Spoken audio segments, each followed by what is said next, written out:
Good morning, everyone, and welcome to this month's Coffee with the Playhouse. My name is Gabriel Green. I am the Playhouse's Director of Artistic Development. And for the first time since we began these monthly coffees, live in-person performances are on the horizon. Today, we're joined by the leaders of three fantastic local theater companies, San Diego Black Artist Collective, People of Interest, and Blindspot Collective. They're among the groups that will be creating shows for our upcoming Pop-Up Wow event at Liberty Station on August 14th and 15th. If you're joining us with an empty coffee cup this morning, never fear. It's time for some trivia questions about our guests. Answer them correctly, and you'll be entered into an opportunity drawing for a coffee gift card. Without further ado, here we go. Blindspot Collective created what auditory play series for Digital Wow? And as always, if you don't know the answer, keep your ears open during the conversation. It is quite likely that the answers will pop up at some point. Here's question number 2. PDA, a documentary dance and theater piece featured at our 2019 WOW Festival, was created by which theater company?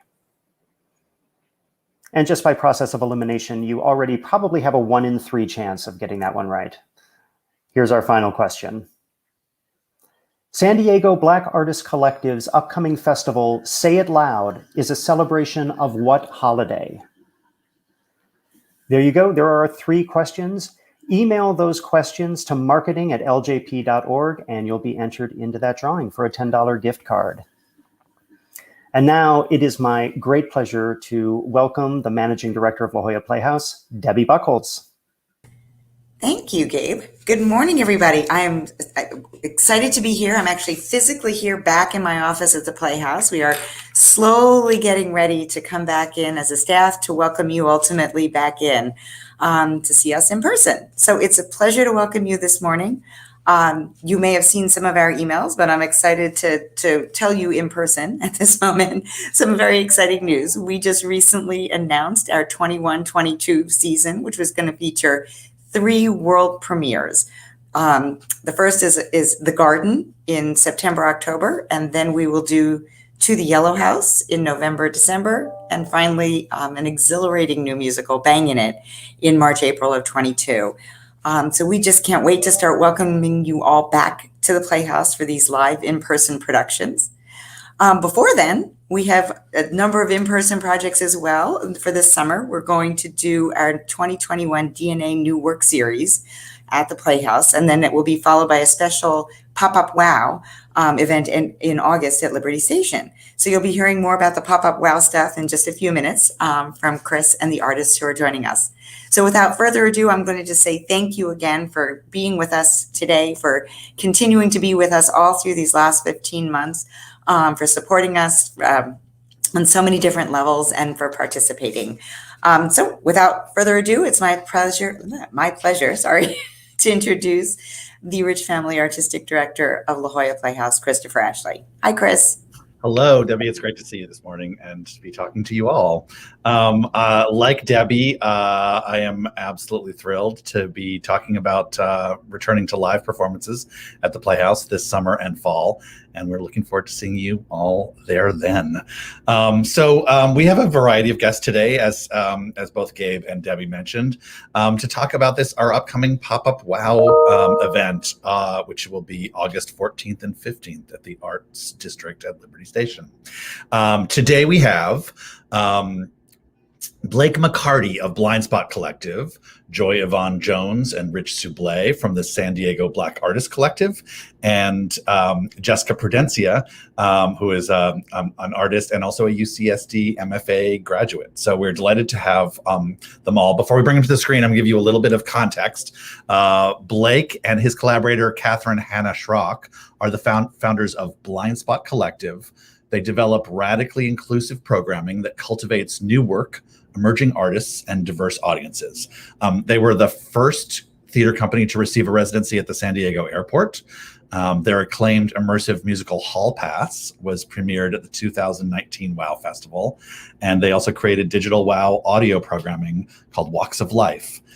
for the Playhouse. They are a second year. They are a resident theater company, and we are delighted to have them with us today. UC San Diego MFA graduate Jesca Prudencio is a director, a choreographer, and a community-based artist dedicated to developing new theatrical works that humanize issues and explore the tension between cultures.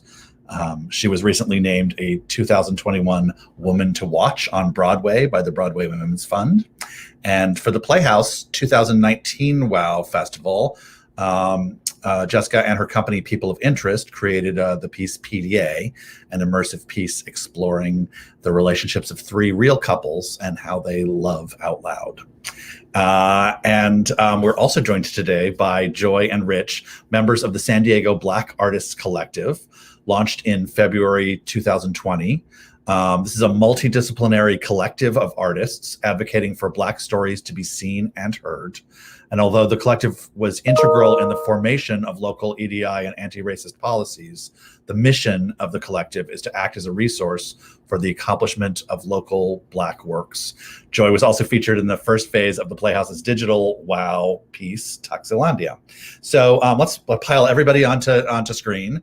After I've told you a little bit about their impressive resumes and pasts and work.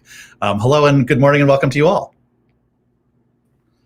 Good morning. Hello, good morning. Good morning. Good morning. So let me, and we were talking a little bit before the show, and ask questions of each other too as things come up. Crosstalk is welcomed. You're all part of self-created theater collectives, and I would love to hear the origin story of your collectives. How did the group launch? What kind of organizing and central passion brought you together? And I'd love to just hear how you came to be. Anybody who wants to start, plunge in. Yeah, I'll just share with you. If we were all in the same space, we could feel the. Absolutely, could feel the. I think Joy beat you to the buzzer by one millisecond. Yeah, take it away, Joy. Sure. Cool. So first off, the San Diego Black Artists Collective is not a theater. We want to support local theaters in the creation of Black works because San Diego has several Black theaters. The issue is resources, and so we want to be able to receive and give resources to those works so that they are as successful as they could possibly be. Now, our collective began with a meeting at the Old Globe. They brought in all the local Black artists along with the cast of Jitney for something called Breaking Bread. And we looked around and saw everybody and just became so energized and excited about being together. And then COVID happened. And in June of 2020, May of 2020, we got back together, but with a more somber purpose of honestly just unpacking everything that was going on in the world. And I'll let Rich take it from there. I love it how you toss it to me there.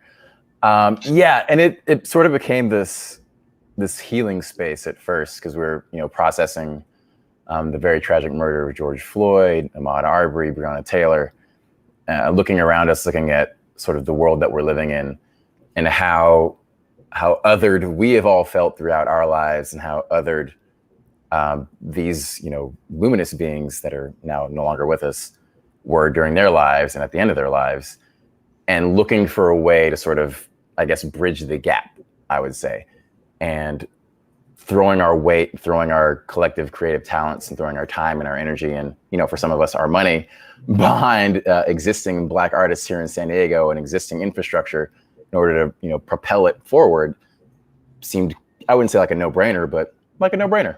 Yeah, I'll go for it. Fantastic. Thank you for that. Jesca, do you want to talk a little bit about your origin story?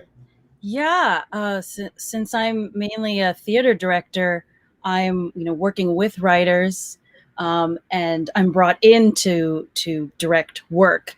And ultimately, I see myself as a theater artist, and I have a craving, a creative need. And so that's really how I started People of Interest, is because there are projects that I want to do that weren't going to happen necessarily with theaters or people coming to me. So it was coming out of my own creative desire of like, I have this crazy idea, or I'm just really fascinated by this topic or this issue, or I've always wanted to. So just creating a space for me, and then getting to work with artists I'm excited to work with, and getting to work in different communities. So it's coming out of my own passion work of like, when I'm not, directing plays and musicals and dance theater works, what's brewing inside, and what is this fire in me that wants to create something? And so I needed to create this collective. I need to create this space and this theater company for me to play. Fantastic. And Blake? Yeah, thank you so much. I think for me, Blindspot actually started all the way back in New York, and I was working with a group of primarily playwrights and directors, and we were really interested in finding ways to amplify and feature both artist voices and narratives and stories that we felt like often went untold or unrepresented. And my colleague, Catherine Hannah-Schrock, and I both found ourselves as transplants into San Diego. And for us, we're both really interested about the intersection of what new work development and community engagement can look like. We both come out of a master's program in educational theater, not focused in work for schools, but focused in work for communities. And so for us, our real passion and drive is to continue to consider what that overlap is between new work development and community engagement. And for us, it's been a real joy and blessing to be in San Diego and have a network of artists that we can call upon, and even collaborators like those on this call that we're really excited to be in community with here in San Diego. Fantastic. The word collective is in two of the three of your groups, and Jesca, the way you describe it, the work is also has a real collective aspect. Can you talk about the making work as a collective, making decisions as a collective, creating a new piece? How does what you do differ from the kind of model of a playwright stares at a blank page until there's a script, and then the group comes together around that script?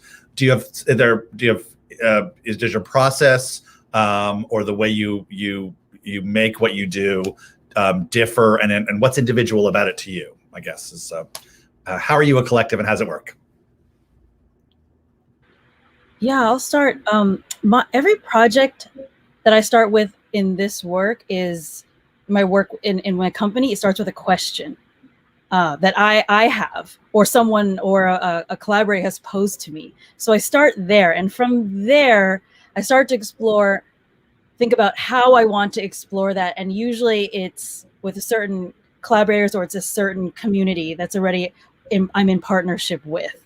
So since a lot of my work is interview based, or it's specific to a community or community specific work in a way, they then become my collaborators. So the content is driven by the artist I'm working with and by the community I'm working with. So the sort of inquiry starts with me, and then the content and the form, and that's something that I'm really excited and interested in as an artist. The how is really wide and open. So the community and the collective artist determines the product, as opposed to there's this play and I'm the director and we're trying to bring that to life. I'm loving that collaborative. I love that collaborative process. I need it for my soul. Fantastic. Joy or Rich, you want to talk about process? Yes. So because we are dedicated to sharing specifically Black works, I agree with Jesca. It starts with that question, like, what do we want to show? And because the diaspora is so diverse and so there's so much to show, it's, choosing in this moment what is important to us, what part of our history and what part of our culture do we want to share, and how do we want to share it? For instance, for Get On Board, someone said, I want to show Black music and how it's evolved. Okay, so how? And then what else is involved in that sharing of Black music, and it's and how we share our history and culture through music. So, yeah. Fantastic. Rich, you want to add anything there?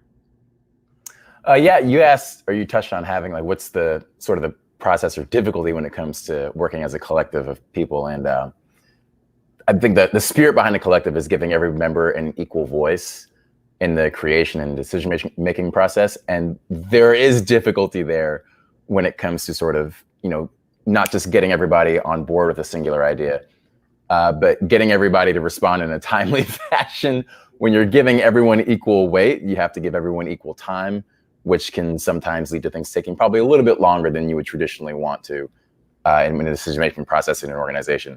When you have one or two people trying to make a decision, you know, you have a conversation, decision made. When you have 20 to 30 people getting together to make a decision, it's a much longer conversation. And sometimes the decision that is arrived at isn't necessarily reflective of every single person, but it's somewhere in between in that discussion that they've all had together. So it could be a little bit difficult in that respect, but ultimately I find it a little bit more rewarding to get that many people on board. It's just been in my brain to get that many people on board and to get their energy and their spirit and their time behind a singular idea in that process is more rewarding to me than just making, you know, quote unquote backroom decisions with a small group of people. So many different collectives I talked to express some version of that same idea that the decision making is slower, but ultimately richer, goes to unexpected places sometimes. And also that the buy-in that's created by everybody feeling like they're a part of decision making means that then they fulfill that plan or act on that idea with so much sort of commitment. Absolutely. Perfectly said. Yeah. Blake, you want to talk about your process? Sure, absolutely. I think that element of consensus is really important. It's also, consensus is messy. It takes time. And so I think there can be something really exciting and sticky about working through that process. I also appreciate what Jesca offered, because I think for us, the communities we work with are absolutely part of the collective, that they are a necessary piece of the puzzle, particularly in work that in many ways parallels Jesca's work. When we're creating documentary or verbatim theater, that interview process, that feedback loop that's established with the community that we're partnering with is critical. And many times they're actually contributing to multiple touch points in that process, not just at the beginning, not just at the end, but are consistently weighing in and keeping it honest in many ways. I think the other thing that's really important for us in work like Hall Pass or Walks of Life is we're interested in where possible, really creating a piece that's a collage of many voices, that there isn't one sort of monolithic narrative in any way. And so when we're exploring a particular idea or a particular topic, even a particular form, is it possible to feature multiple voices as part of that process? And for us, our partnerships with playwrights definitely come from that place. For those of you who didn't get a chance to see Hall Pass, it took place all over a school, and the different kinds of stories were happening in classrooms and bathrooms and public spaces and cafetoriums, and so that there was all of this different people's voices and different kind of authorial impulses, kind of that somehow cohered because we all share the experience of having gone to school at that very formative age, and it was very, very powerful. And as you were talking about, very sort of eclectic, but it felt like it really responded to that community and that place. I would love to give our viewers a little sneak peek of what you're working on for the WOW pop-up in August at Liberty Station. So could you give us a little taster of where you're heading and the idea you're working with that we'll get a chance to see in August? Anybody want to start? Let's reverse order here. Blake, why don't you start this one? Sure, absolutely. So it's lovely that we're thinking about collective and community as we transition to thinking about the pop-up WOW event. We just yesterday and then today on social media are beginning to share with our own community, and I know that I will be delivering it to the Playhouse staff later today, a survey that will actually collect responses from community members about their experiences over these past 18 months. We and myself and a group of 6 other artists have worked just to craft a a very simple Google survey, but that the information that we collect as part of that process will inform the content of our piece. We're really interested, the working title we're exploring is When the Bubble Bursts, because for us, we feel as though a lot of bubbles have been burst over these last 18 months, and simultaneously as theater artists, we're excited for this next bubble to burst and to return to work with audiences.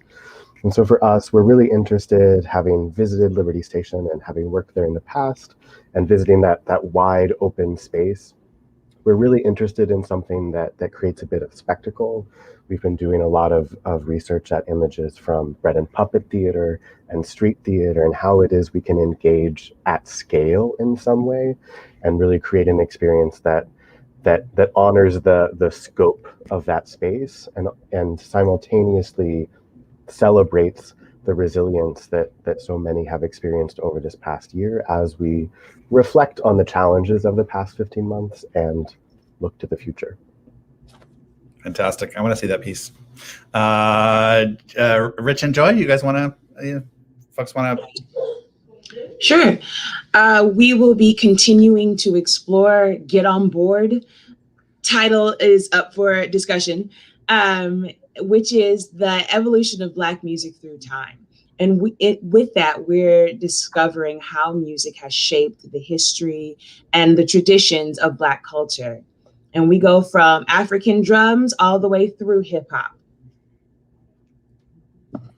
And I think what would really be great for sorry, I didn't mean to jump on you there, Chris, but what would really be great for WOW is to bring in sort of that energy of having a live band, which I don't know about you, Joy, but when we're filming in the room and you have the band playing and everyone, even people who aren't actually on stage or aren't even a part of the piece are like bopping their heads. Like I'm back there filming behind the camera, like doing this. And just that sort of great energy that you have when people are connecting and playing music together and people are performing and singing and dancing and just, love that image. I took that, not to toot my own horn there, but it's just such a great feeling to see. And I think having that live in an open air space in front of a live audience will be all the better than it is watching it virtually. The virtual presentation will be great too, but being able to go and see it live is what I'm really excited about. And people can get a little a first look at what you're doing around the events of Juneteenth. Where can they look to take a peek? On our website, which is Rich. San Diego BlackArtistCollective.com. I could put it in the chat if it works that way. I think it does. It does work that way? Yeah. SDBlackArtistCollective.com. My bad. Right. So I didn't want to mess it up, which is why I gave it to you. Thank you. SDBlackArtistCollective.com. Yeah. It has all the information there. Fantastic. Thanks, Rich. Thanks, Joy. Jessica, you want to talk about your piece a little bit? Yeah. So this is this particular piece has a bit of history and holds a special place in my heart because I did a piece about 10 years ago in Astor Place in New York City that was a dance theater piece that was called We Walk, We Stop, and it was perfectly synced to the crosswalk signals. And Eric Louie saw it. And so we've been talking about the energy of that piece and bringing that. And what does that kind of mean today in San Diego? And so it's been fun to sort of revisit the history of that piece and how to bring that energy now, because ultimately the question that I'm excited to explore on this is how do we share space together again? And also, what do I miss? And I'm doing all of that in this piece. And the tentative title is called Can We Now? And so what it is, it's a dance theater piece with dancers and a live drummer. And we're looking at the journey between isolation and community. So it's a playful take on how we sort of make that journey. What are we allowed to do? What do we do? And then sort of regret, or what do we do? And do we go too far? And so it's a total playful, wild, loud, fun piece, sort of poking fun at our journey and coming together. We also have a community branch to this, and we're looking at doing the whole piece ending in a big flash mob. So details to come. So everyone can join in if you learn the video. So again, what is the ultimate community? I mean, flash mob, that's what it is to me. So we want everyone joining in at the end of the piece. One of the things I love about the kind of work that you're all talking about is it can be so responsive so quickly to the world as it changes. Unlike, sort of some of the models about how to make a play for a subscription series, which has just like a much longer period of planning and figuring out and workshopping. This kind of work is just like much more like, let's do it. Let's make a piece. Let's make a piece because something's just happened in the world, because like something about the current world requires an answer or a question or a piece of art to talk about it. I love the responsiveness of this kind of work. Can you talk a little bit about the folks on this on the screen about site-inspired work, immersive work, or community-devised and based work? Like, what is the appeal to you? What draws you to this kind of work? Yeah, well, the space is a character in a way. So even visiting, think about that site visit and just walking around and like as I would a play, getting to know the space, walking around, watching people watching, sitting at different places and thinking that this piece can only be done here. That's very exciting to me. That's ultimately what theater's about and what I miss, and I'm so excited to do. So thank you, La Jolla Playhouse. Like it's so exciting to get back to that because that's why we do this. It can only happen in this moment with this audience and this performance. And then with site-specific theater, this space, only in this space could this happen now. So that, I think that's ultimately, what theater is meant to be, which is, I think all theater, site-specific theater, even specific to a theater. But this idea that it's so unique to the world outside of our dark theaters is really exciting to me. Jesca was talking about the site visit, and it's one of the really the most fun moments of doing this kind of work is taking the artist to the place. In this case, Liberty Station. We've also done WOW festivals, on campus around the Playhouse, downtown.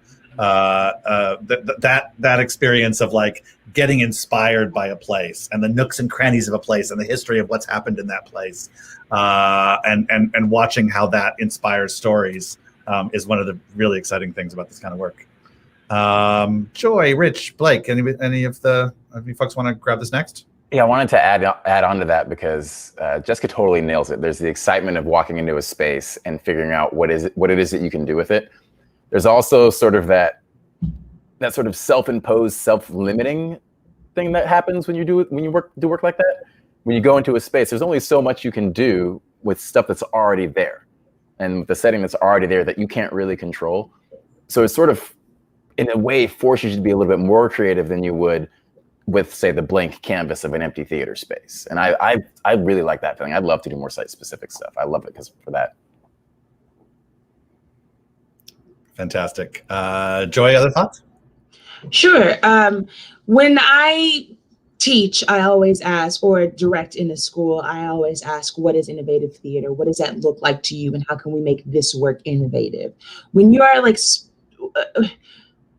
when we can be as specific as possible from the ground up, I think that there is something innovative about that makes it so present and so exciting that I don't know, there's more energy in the work because it is now. It is present to this present in this place, in this time, in this moment, and relevant to you right now.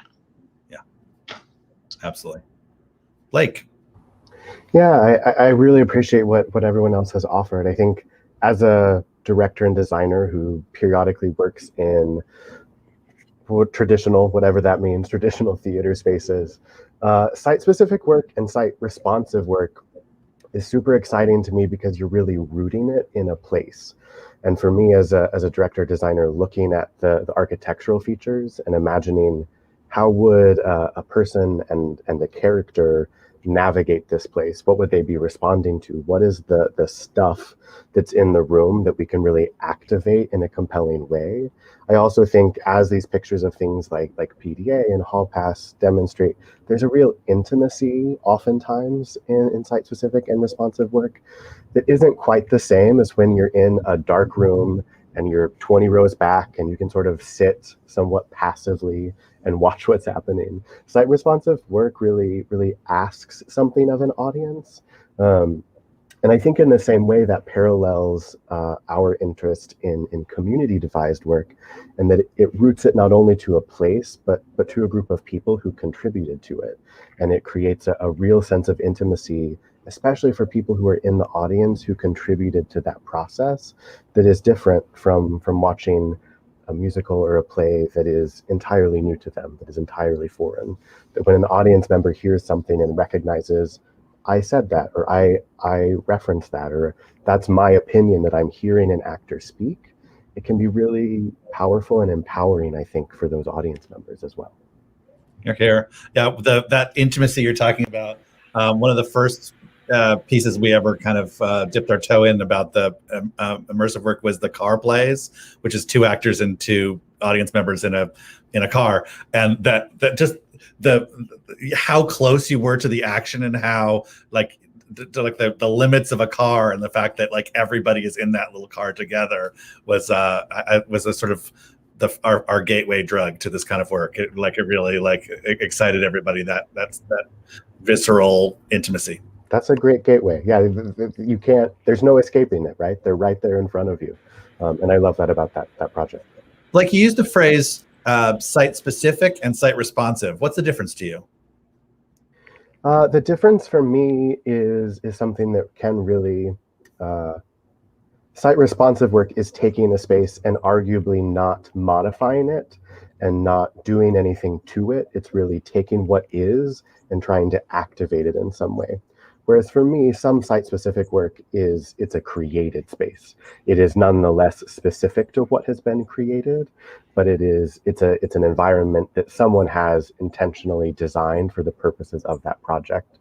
And for me, with something like Hall Pass, having done it in New York and in multiple high schools, and then for the WOW Festival at High Tech High and Liberty Station, part of the real joy and pleasure is saying, where are these different things actually going to happen in each of these environments?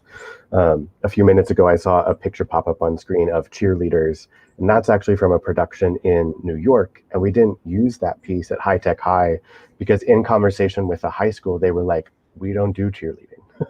And so for us, we sort of honored their space and their school program to say, let's respond to what this is. And so for me, that's one of the differences is really finding a way to respond to a place. Earlier, you referenced our residency at the airport, and that was part of the joy and the challenge of that work, was to say, what is here that we can actually create with, as opposed to creating something that we're then existing within. That's great. Joy, you just had a momentary visit. What was the name of your visitor? Leo. Yes, my pandemic baby who requires attention. Love it. So do we all, sadly. He's a total cutie. Thank you. I wanted to add a thought on this.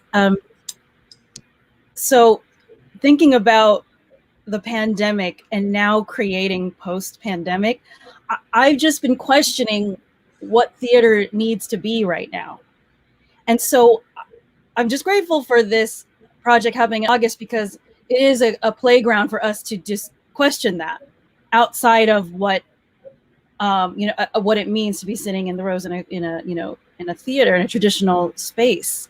So that's what this project also means to me, is that it's also my own personal exploration of saying, what can it be? What does it need to be? And what do we need right now? And I know right now we need to be together, and it's safest outside. So it's brilliant that we get to do that all together in community with each other, which is great. So I just want to put that into the space, that this is a chance for us to sort of investigate theater and what it needs to be right now. now it's this being a real, I know it's going to be my first in-person production post-pandemic. So yeah, just wanted to say that. That's such a great question. What does theater need to be right now? Rich, Blake, Joy, do you feel like the answers to that are changing for you? And I'm curious to know how you would answer that question for yourself. Yeah, that's a brilliant point, Jessica, and it's a really good question. For me, theater needs to be, there needs to be a deep dive. It needs to be responsive to steal a word from Blake. It needs to be holding up a lens to our experience over the past year. Because I think a lot of people have entered a place in their minds where, the pandemic has ended or the pandemic is ending.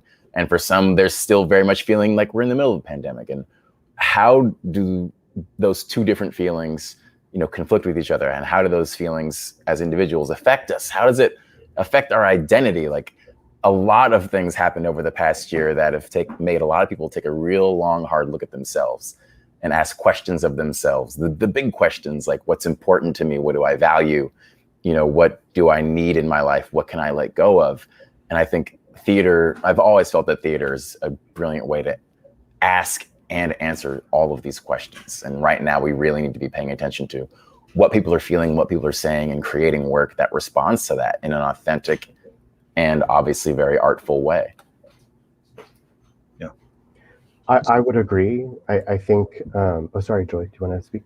Go ahead. I appreciated Jessica's use of the word like investigation, which is definitely what I feel like we are doing through this process. And investigating part of like even what our own needs and desires are as artists, that after this much time, not necessarily away, but certainly in a very different headspace, that we're not the same artists or the same people we were 15 months ago. And the communities we serve aren't the same either. And I think even as we were beginning to imagine what questions we wanted to ask our community, there was this real resistance to what we see in some other settings of like return to normal. And we were like, we don't want that. And we're not sure that's possible. And so what does that mean? And so I think for us, it's an investigation of how can theater respond to this moment, but also how should it?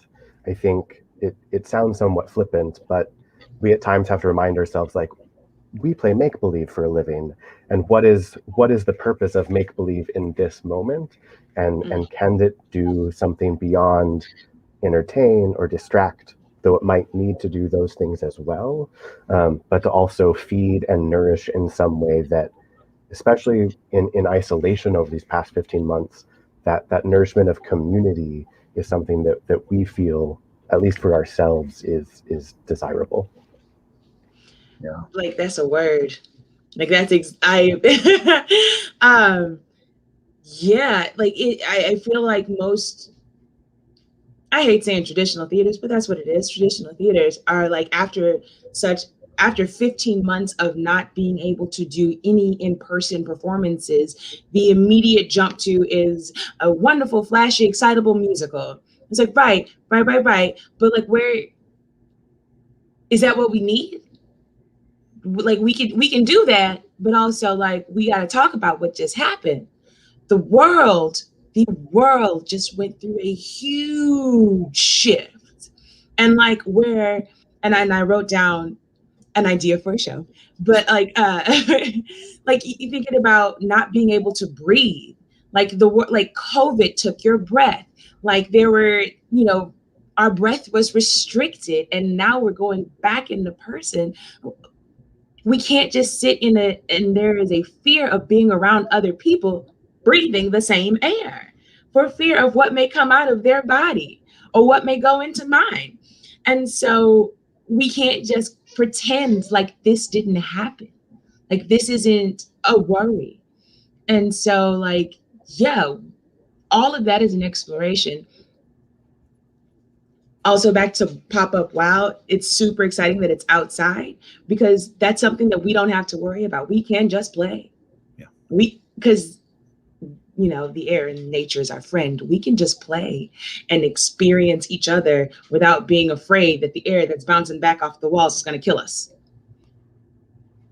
That's my sermon for the moment. I love what you all everything that it was just said. I feel like I have so many conversations every day right now about the thing that's about to happen, which is this coming back together and this reconnecting. And there's so much excitement about it. There's so much anxiety and curiosity about like how do we come back together? What does it look like? Who are we? What is our community? How do we take care of each other in that reconnection? And I think there's this massive reconnect that's about to happen. And I think it's going to be so satisfying emotionally because the separation is so hard, but what the terms and agreements of that new connection and that new community we're forging, I think is still such an open question, and there's so much work to be done and possibility in it. Yeah, I think I'm starting from a place of craving and wanting and desire, and I'm craving it. I miss it, and I am excited to be back, and I'm excited to be seeing theater again and to be creating it. I mean, it's also coming from a place of we haven't had it for so long, and so I'm like so excited to come back to it. So this is a wonderful first step for me to work with a company, to work with an audience, and to work with everyone in this room as we work towards more theater happening. Yeah. This is, I think, a great time to bring Gabe back to the screen, who will help field some questions from our viewers. So welcome back, Gabe. Thank you. Great to be here with all of you. And thank you for everyone who's thrown comments into the thread. Wonderful to hear your voices. Thank you, Shalina Hefner, for sharing the link that Blake was mentioning. Fill that out prior to June 25th to have your thoughts help shape that show. And if you have any other questions for any of these wonderful guests, please throw them in. I'm interested, Jesca, you've been involved in a couple of WOW festivals before, and of course, you're a product of the fantastic MFA program at UC San Diego Theater and Dance. I wonder if you are able to talk a little bit about it. That is just such a key fundamental relationship between the Playhouse and the university. I'm wondering if you can talk about that program and how it shaped you as a director and perhaps prepared you for these kinds of collaborations and devisings. Yeah, that I'm so grateful for my time at UCSD. I was in New York for so long, and then I didn't think I would ever leave. And when this program accepted me, I was just thrilled because it brought a rigor. It brought a real rigor to my work. It also introduced me to so many amazing collaborators, writers, designers, actors. But I would say, just thinking about the curriculum itself, I was really thinking about what I want to scream to the world and what I need to say now. And so it was these 3 years of me doing real personal and creative investigation. And so both working in the wonderful spaces at La Jolla Playhouse, and then also having this opportunity to work on WOW productions while I was a MFA student. I was able to explore all of those interests and those passions in different forms. And so I had a plethora of a playground to explore while I was a student. And I left, and then I didn't think I was going to come back to San Diego. And here I am now also as a professor at San Diego State University. We're so glad to have you back. So Joy and Rich, for local artists or regional artists who are looking to get involved, for other people who are looking to support and amplify the work that you do, what's the best way to get involved and for people to reach out? Thanks, Gabe. Go to the website, donate, join the mailing list. That's the first step. Every month we have a newsletter that goes out announcing different works that are being produced around town, things that we're supporting, sometimes even things that we're not currently behind. We really what we need more than ever is, I love that every last person that spoke right before I started talking just now all used the word connect and connection and community, and broadening our community and making authentic connections is probably one of the most important things I personally feel that we can do post as we transition out of this pandemic, is looking around at people around us and inviting them to our respective tables for real community and real connection. We're still doing most of that digitally. So like I said, go to the website, sign up for the newsletter, and look forward to hearing from us. That sounds fantastic. And Blake, I had the great pleasure of experiencing Hall Pass in the 2019 festival. And I think that there is everything that you all are talking about in terms of site responsive, site based, whatever nomenclature you prefer to use, there is a connection that really amplifies theater's ability to surprise and provoke. But site based work also can be incredibly complicated to sort out the details, never more so than when you are occupying an entire high school in which there are 64 different possible iterations of your experience.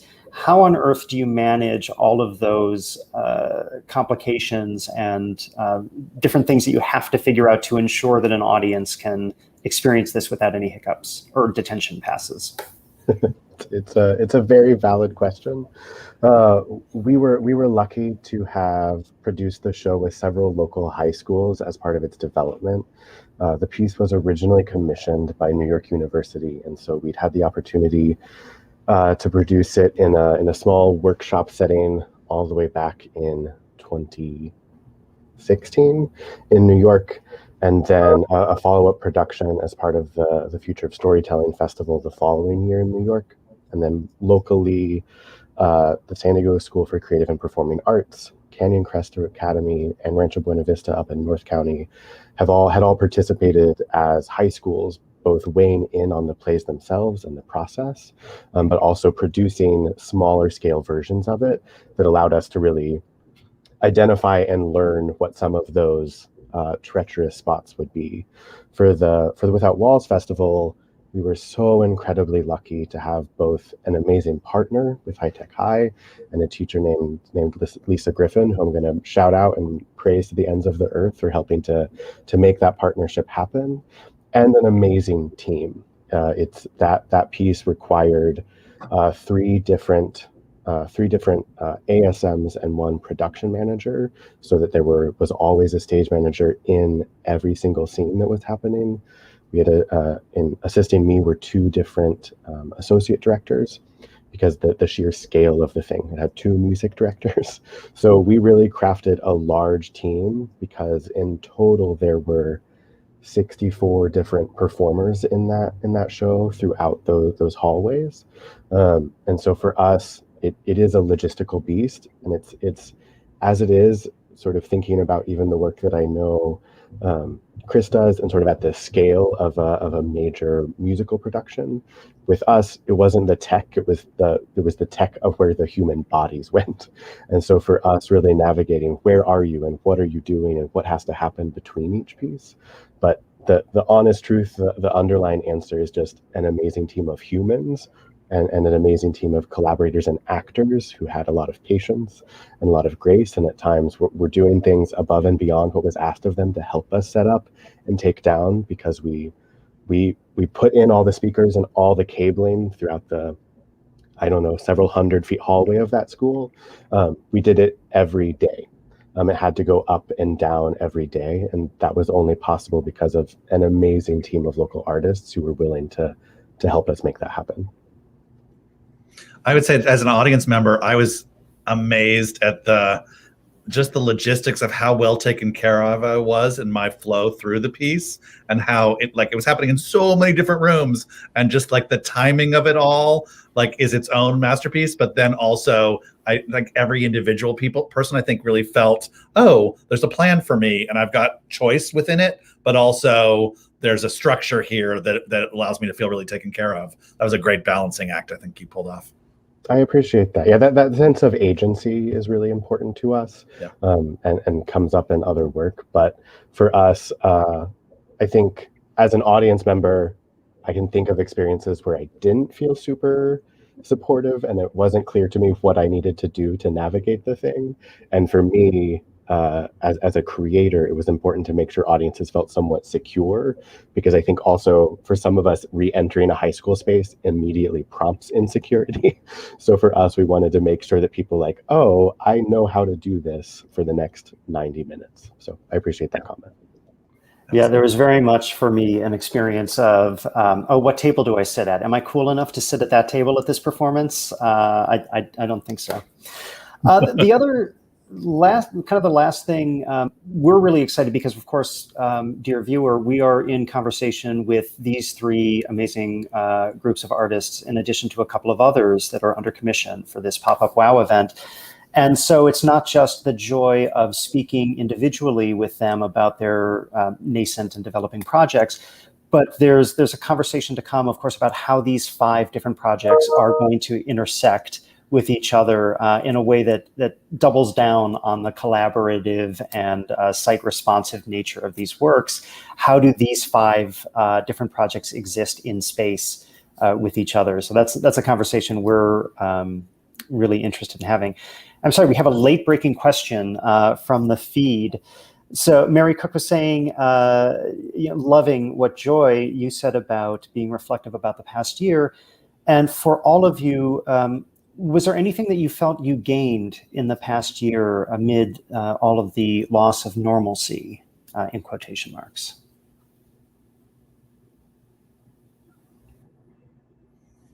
Well, I'll start with a really simple, like, I'd never heard of Zoom, and now I feel like I am a very high-level Zoom user.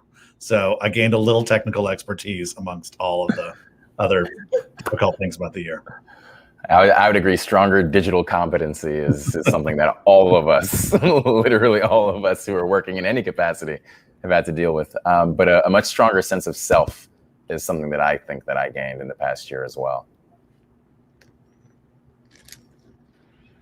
A value that I've been working on in this past year is intimacy, just intimacy with myself and with my relationships and the people around me, my friendships. So spending more time with fewer people and spending more time with fewer projects, honestly. So just thinking about what was before, which was just packing it all in, and now this past year's been like, what are the few people? Who are the people in my life, and what are the projects in my life that I want to spend more time with and get to know a bit more, including myself? Jesca, I'm gonna have to learn from you on that less projects point. But I have gained. All right, I'm gonna just lay it out there. I was pregnant during a lot of the protests this year, so I felt an extreme need to speak out and find my place and where I can be active and create change that I want to see. And the opportunity came in my art form. My grandmother was the one who actually gave me the inspiration to really put my front foot forward in moving forward in art activism.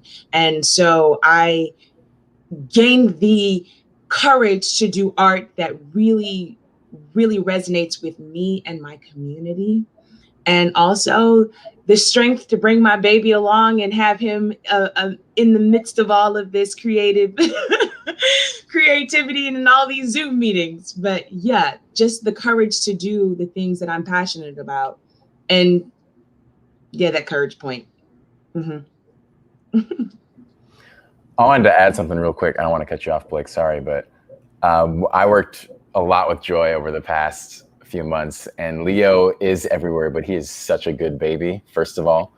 But I wanted to piggyback on what Joy and Jesca were talking about with other humans. Is over the past year, I've definitely learned to give people the benefit of the doubt, even more than I thought that I already had been before. Everyone is going through something. After we've all gone through something together, I think we all have a better understanding of that.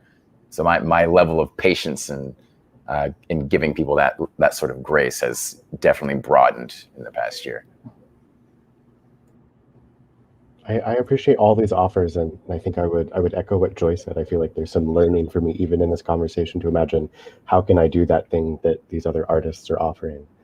I think the two things that immediately came to mind for me were one, this past year has been a reassertion to never take anything for granted, be that work or relationships or any number of things.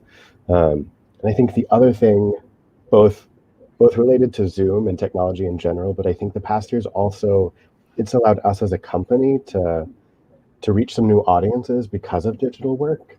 And I as an artist have questions about how it is in digital space we can serve communities that otherwise we wouldn't be able to serve. And so that's a real like space of learning for me after this past year. Fantastic. All right, Gabe, you want to wrap us up? I do. I just want to share our sincere gratitude with all of you for making time to talk to us this morning. It's so wonderful to speak to you all. We are so excited for what will pop up in August at the festival. And I would want to throw it back to Debbie Buchholz for the final word. Thank you. I was looking forward to the festival no matter what, but now I can't wait because I'm quite certain that I will see Leo. There's nothing more fun than a baby. So, I mean, cats are good too, but babies are really great. So anyhow, I just want to say thank you to our guests, to Blake, to Jesca, to Joy, and to Rich, and actually to Gabe and to Chris. I mean, I think Gabe and Chris are just these wonderful elicitors of interesting, really deep, wonderful comments from the folks that have been joining us for these coffees. And today was just amazing. So thank you to Chris and Gabe too. As I mentioned earlier, this summer you can catch our DNA New Work series and the Pop-Up WOW event, followed by, in September, the launch of our 3-play in-person season in the fall. But right now we have 2 exciting projects that you can enjoy. Our 2021 Pop Tour for Young Audiences is digital, and it's called Pick Me Last, and it's available to stream free of charge on our website. In addition, 1,000 Ways, Part 2, an Encounter, which is a continuation of the very fascinating 3-part. It's Part 2 of a 3-part Without Walls piece by 600 Highwaymen. So anyhow, I look forward to seeing you at our next Coffee with the Playhouse event and in person at the Playhouse very, very soon. And in the meantime, I'm going to leave you with this very fun video from our 2019 WOW Festival at Liberty Station. So thank you again for your support. Thank you to our subscribers and everyone for joining us today. Have a wonderful weekend. And again, I look forward to seeing you at the Playhouse very soon. Bye.